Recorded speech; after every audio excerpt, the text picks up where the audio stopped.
다음은 락이 걸린 매빅 에어 배터리 수리 과정입니다.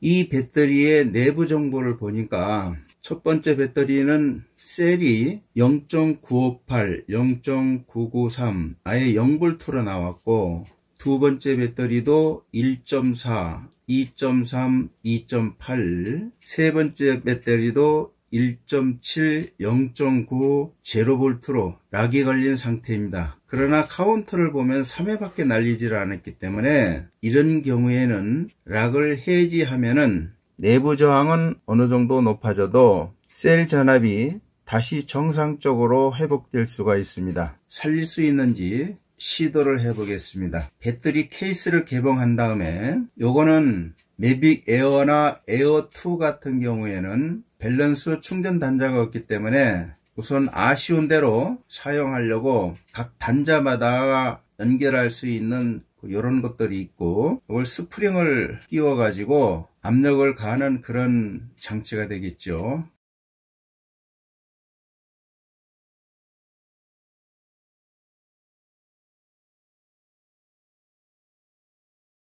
밸런싱 충전 테스트에다가 연결을 해 보면은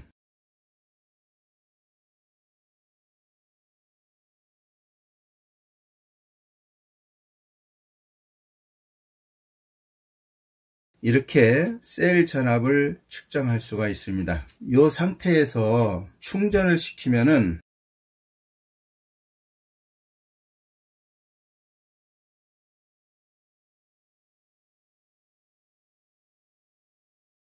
셀 전압 차이가 심할 경우에는 밸런스 포트 전압 오류라고 뜨면서 충전이 되지 않습니다. 이럴 때에는 각 셀마다 3.8V를 충전을 시킵니다. 전류는 0.6A 정도로 충전을 시킵니다. 1번 셀이 대번에 3.4로 올라가 있죠. 두 번째도, 세 번째도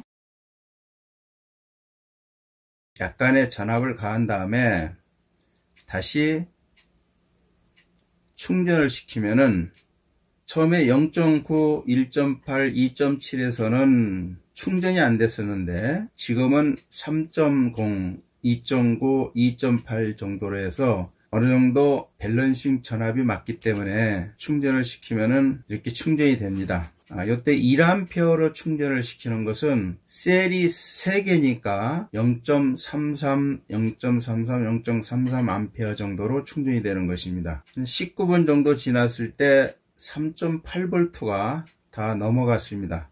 그러면 이때에서 충전을 멈추고 다음 배터리도 같은 방법으로 충전을 시키고 있습니다. 앞전에 충전했던 거 3.8V까지 충전시켰던 배터리를 이 시간에 연결을 해 가지고 이제 락을 한번 풀어 보겠습니다. 처음에는 0.58, 0.993, 0V였던 것이 지금은 3.8, 3.8, 3.8로 살아났습니다. 시리얼 넘버 보면 똑같죠. 이 상태에서 이제 락을 풀고 다시 세팅을 하는 겁니다. 세팅 과정이 다 끝나고 난 다음에 또 세팅된 값의 그래프를 보면은 정상적으로 세팅된 건 아니고 충전을 할 수 있는 단계입니다. 이 상태에서 이제 전원이 들어와 있죠. 전원을 끄고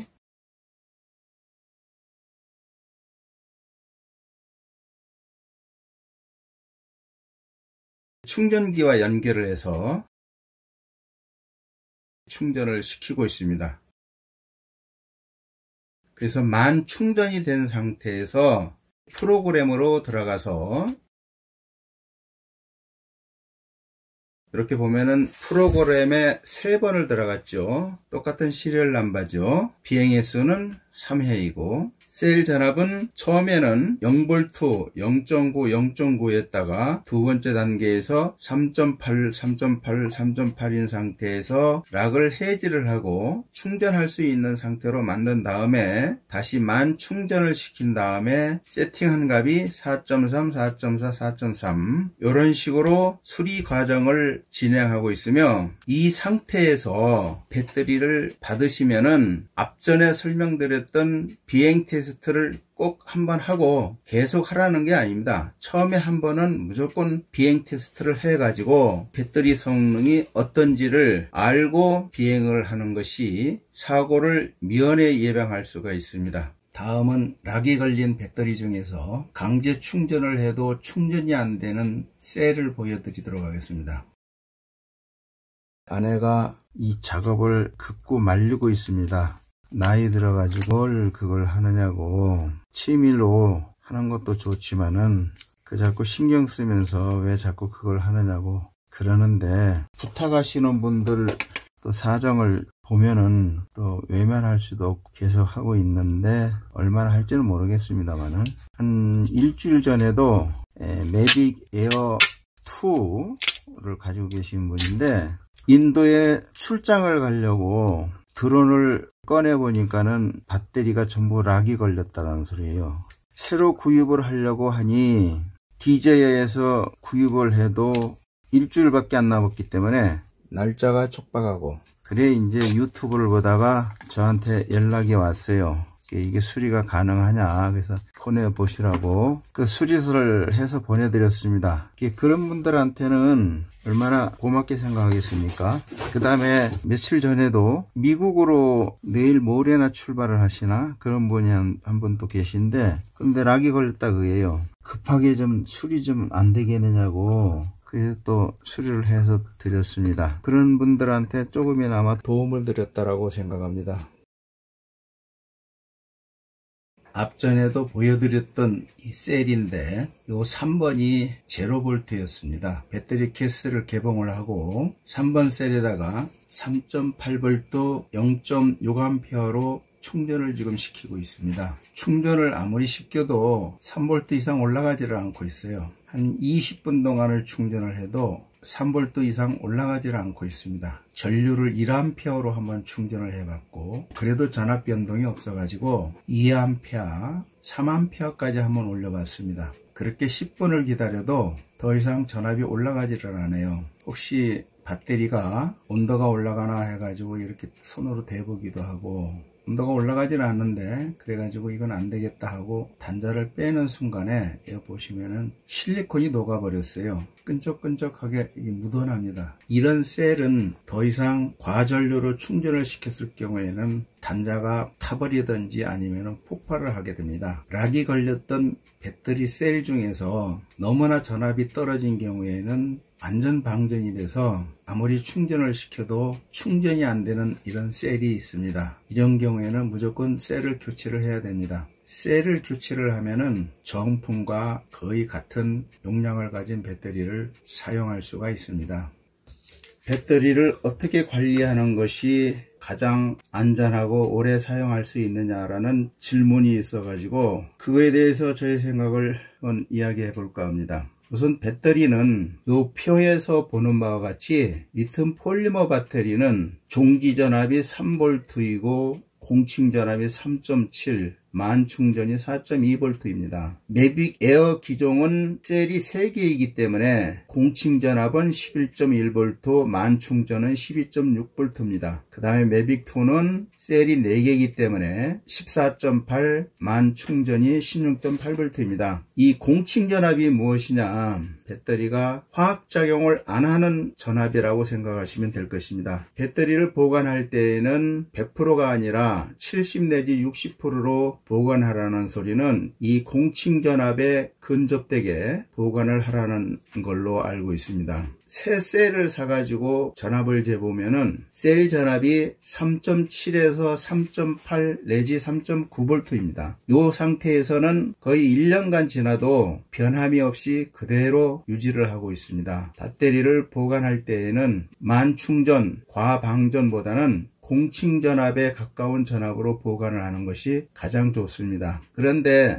배터리 셀을 그냥 낱개로 보관을 할 때에는 자체적으로 전력 소모가 없지만은 배터리 기성품은 BMS 회로가 있기 때문에 작은 전류가 흐릅니다. 계속 놔두면은 방전이 되기 때문에 어느 정도 배터리 사용 횟수에 따라서 새 배터리일 경우에는 한 두석 달, 그 다음에 많이 사용했던 배터리는 한 달에 한 번 정도씩은 체크를 해 보시는 게 좋을 것 같습니다. 만 충전한 상태에서 장기간 보관을 하고 있으면은 가스가 발생하고 가스로 인해서 배가 부풀러 옵니다. 만 충전 기간은 보관 기간이 작으면 작을수록 가스 발생이 적을 것이고 그로 인해서 배가 부풀러 오르는 조건이 되지 않을 것입니다. 또한 3.7V 이하 3.2V 사이에서는 조금은 방전이 된 상태인데 이 방전된 상태에서도 가스가 발생해서 배가 부풀러 오르는 원인이 될 수 있습니다. 다음은 BMS 회로에 대해서 알아보도록 하겠습니다. BMS가 담당하고 있는 역할은 셀 전압은 몇 볼트인지 배터리 내부 정보로 들어가면은 각 셀마다 전압과 용량 상태를 표시해 줍니다. 정상일 때는 녹색, 전압이 부족하면은 황색, 매우 부족해서 오염한 상태일 때는 적색으로 표시를 해주고 여기서도 전체 전압과 또 온도도 표시를 해줍니다. 배터리 부족 경보를 내 임의로 선정해 줄 수가 있고 배터리 매우 부족 경고도 선정해 줄 수가 있습니다. 자동 방전 시간을 며칠로 정하느냐에 따라서 그 일자에 따라서 방전될 수 있는 기능을 가지고 있습니다. 세부 정보에 또 들어가면은 현재 상태는 정상인지 배터리는 총 몇 회를 충전했는지 1회서부터 100%를 충전했을 때 1회로 지정을 해줍니다. 본 배터리의 시리얼 넘버, 그 외에도 비행 중 몇 프로가 남았는지, 앞으로 사용할 시간은 몇 분이 남아 있는지 등 다양한 기능들을 기억하고 조정기에 보여주고 있습니다. 이러한 기능을 생각해 볼 때 DJI BMS 회로는 일반적으로 보편화되어 있는 것이 아니라 자체적으로 설계해서 어떠한 특정 기업에 용역을 줘서 생산하는 게 아닌가 생각을 하고 있습니다. 제품을 생산하기 위해서는 삼성이나 대만의 TSMC 같은 그런 기업이 아닌가 생각을 할 때 이 BMS 회로는 아주 중요한 회로가 아닌가 생각을 합니다. 최근 뉴스를 보면은 미국은 중국 드론에 대해서 보안 관계상 수입을 할 수 없도록 조치를 취한다고 했습니다. 여기에 중국은 맞대응 차원에서 기존 사용하던 드론 배터리를 미국 시장에는 수출을 않는다고 버티고 있습니다. 이와 같이 BMS는 미국에서도 흉내낼 수 없는 DJI 자체만의 기술을 보유하고 있는 회로라고 생각합니다. 알리에서 판매되고 있는 동일한 BMS를 사용한다라고 한다면은 그 출처가 어디서 나온 건지 정식 루트가 아닌 약간의 하자가 있는 그런 회로가 시중에 나왔고 제작한 게 아닌가 이래 생각을 하고 있습니다. 알리에서 지금 판매되고 있는 제품들을 보면은 인텔리전트 플라이트 배터리라고 해서 판매가 되고 있는데 여기는 안전 규격 이 마크가 정품하고는 틀립니다. 그 BMS는 정품과 어떻게 차이가 나는지 뒤에서 설명을 드리도록 하고 우선 판매되는 제품들을 보면은 매빅2 같은 경우 116,600원, 108,600원, 84,200원 어떤 것들은 146,400원 매빅 에어 2 같은 경우도 143,400원짜리가 있고 79,700원, 86,600원, 79,100원 이와 같이 배터리 가격이 용량은 같이 써놓고 가격 차이가 이렇게 많이 납니다. 이 안전 규격 마크가 정품하고는 이렇게 차이가 납니다. 과연 이걸 믿을 수 있는 건지 요번에 매빅 에어 1 인텔리전트 플라이트 배터리가 수리가 들어와 가지고 배터리 케이스를 개봉을 하고 BMS가 어떤지 한번 봤습니다. BMS 회로를 보니까 이 모든 세팅값이 기존 정품 배터리하고는 차이가 많이 나고 있는데 DJI하고는 다른 방식의 소프트웨어로 설계되어 있지 않나 이런 생각을 하고 있습니다. 정품 배터리와 어떠한 차이가 있는지를 알 수가 없지만은 배터리 셀을 교체해서 사용하는 것이 더 낫지 않을까 생각을 하고, 제가 올린 영상도 있는데 매빅2 정품 배터리하고 배터리 셀을 구입해서 교체를 한 배터리를 내부 저항과 용량들을 체크를 했을 때 비행시간은 정품과 동일했습니다. 이러한 알리에서 판매하는 인텔리젠트 플라이트 배터리보다는 기존 정품 배터리의 배터리 셀을 교체해서 사용하는 것이 안전하지 않을까 생각을 합니다. 장시간 끝까지 영상을 봐주셔서 감사합니다.